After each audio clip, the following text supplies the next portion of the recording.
కూటమి ప్రభుత్వ గణిత శాస్త్రంలో 10 కోట్ల రూపాయలు కాస్త అటు ఇటుగా 441 కోట్ల రూపాయలతో సమానం. అదెలాగో ఒకసారి చూద్దాం.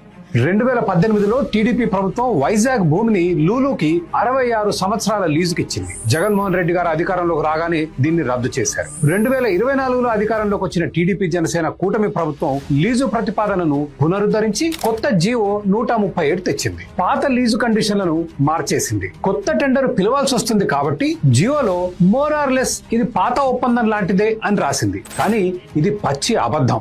ప్రస్తుత కూటమి ప్రభుత్వం లీజుని 66 సంవత్సరాల నుంచి 99కు పొడిగించింది. ఎందుకు పొడిగించింది తెలియదు. 2018లో 66 సంవత్సరాల పాటు 19 కోట్ల రూపాయల బ్యాంకు గ్యారంటీ ఇవ్వాలని కండిషన్ పెట్టారు. 2025 కూటమి ఆ కండిషన్ తీసేసింది. ఎందుకు తీసేసింది తెలియదు. 2018లో చేసుకున్న ఒప్పందం ప్రకారం లీజు మొదలైనప్పటి నుంచి అద్దె చెల్లించాలి. ప్రస్తుత ప్రభుత్వం మొదటి 3 సంవత్సరాల అద్దె మినహాయించింది. ఎందుకు తెలియదు. 2018లో టీడీపీ చేసిన లీజు ఒప్పందం ప్రకారం అద్దె ప్రతి సంవత్సరం 5% పెరిగేది. ప్రస్తుత ప్రభుత్వం అద్దె ప్రతి 10 సంవత్సరాలకు 10% పెంచుతామన్నారు. ఈ కండిషన్ మీరు కొంచెం శ్రద్ధ పెట్టి అర్థం చేసుకోవాలి. కాంపౌండ్ ఇంట్రెస్ట్ అంటే చక్రవడ్డీ లాంగ్ టర్మ్ లో నమ్మశక్యం కాని ఫలితాలను ఇస్తుంది. గతంలో ఒప్పందం చేసుకున్న వైజాగ్ భూమి లీజు పేమెంట్ 9 ఎకరాల 12 సెంట్లకు 4,51,00,000. కానీ జస్ట్ వాదన కోసం లీజు పేమెంట్ సంవత్సరానికి 4.5 కోట్లే అనుకుందాం. బాబు గారు 2018లో చేసిన ఒప్పందం ప్రకారం అద్దె ప్రతి సంవత్సరం 5% పెరిగితే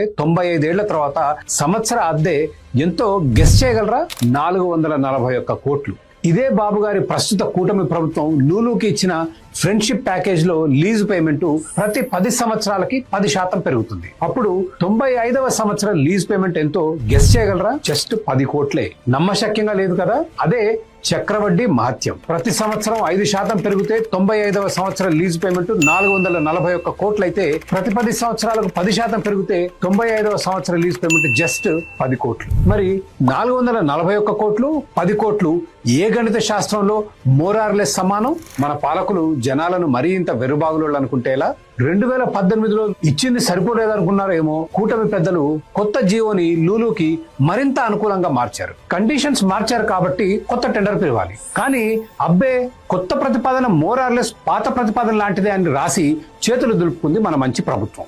చంద్రబాబు గారు ఈ ఏకపక్ష అన్యాయపు చట్ట విరుద్ధ వ్యక్తిగత ఒప్పందాన్ని వెంటనే రద్దు చేయాలి. వైజాగ్ భూమిని పారదర్శకంగా జాతీయ అంతర్జాతీయ కంపెనీలను ఆహ్వానించి అత్యధిక ధర చెల్లించిన వాళ్లకు అమ్మాలి. అమ్మకం ద్వారా వచ్చిన డబ్బును ఉచితాలకు, ప్రభుత్వ ఉద్యోగ నియామకాలకు వృధా చేయకుండా మౌలిక సదుపాయాల సృష్టి కోసం వాడాలి.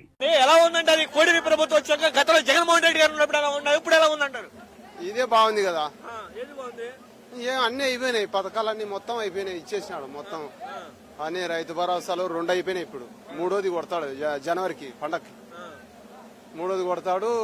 మొత్తం అన్ని అమ్మఒడి ఎంతమందికి అంటే అంతమందికి ఇచ్చేసినాడు. నాకైతే ముగ్గురికి పడింది. మళ్ళీ నా పిల్లలకి కూడా పడుతుంది 4వది. ఇంట్లో వాళ్ళకి కూడా పడుతుంది. మొత్తం అందరికి పడింది. నాకు కూడా పడుతుంది. నాకు ముగ్గురు బిడ్డలు అయితే చంద్రబాబు కొడుకు ఏం చెప్పినాడు? 1000 రూపాయలు జగన్ లాగేస్తాడు అన్నాడు. 2000 లాగేస్తాడు. ఎందుకంటే చెప్పిండేది 2000 పిక్కుంటాడు. ఆయన పెంచిండేది ఆయనకే అనమాట. పొద్దు మేనిఫెస్టో చెప్పిండేది 15,000 ఇస్తే అమ్మఒడి అన్నాడు కదా. 2000 చంద్రబాబు కొడుక్కి. మనకి కాదు అది పెంచిండేది. అమ్మఒడి తీసుకొచ్చిండేది ఎవరు? జగన్. రైతు భరోసా తీసుకొచ్చింది ఎవరు? జగన్. ఆరోగ్యశ్రీ అట్లా తెచ్చినాడు రాజశేఖర రెడ్డి. జగన్ కూడా అట్లా తెచ్చి పథకాలు నిలబెట్టినాడు. చంద్రబాబు అతను చూసే జగన్మోహన్ రెడ్డి అంటే ఒక రాయలసీమ లెజెండ్.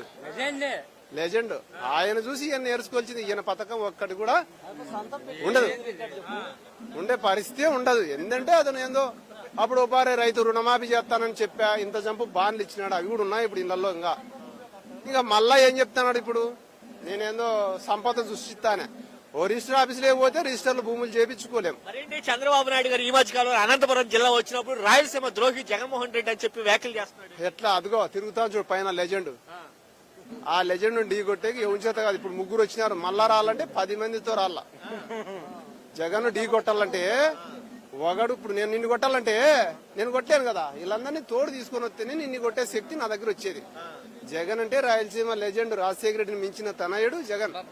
మరి అసలు వైసీపీ వాళ్ళకి అసలు పోటీ చేయడానికి కూడా అభ్యర్థులు దొరకట్లేదు అంటున్నారండి కొంతమంది. యాడా యాడా పోలీసు వాళ్ళని భయపెడిస్తాను, పోలీసు వాళ్ళని పెట్టి మమ్మల్ని భయపెడిస్తాను అంతే తప్ప ఎక్కడ వైసీపీ కార్యకర్తలు అనేవాళ్ళు గుండెల్లో ఉన్నాడు జగన్ అంటే.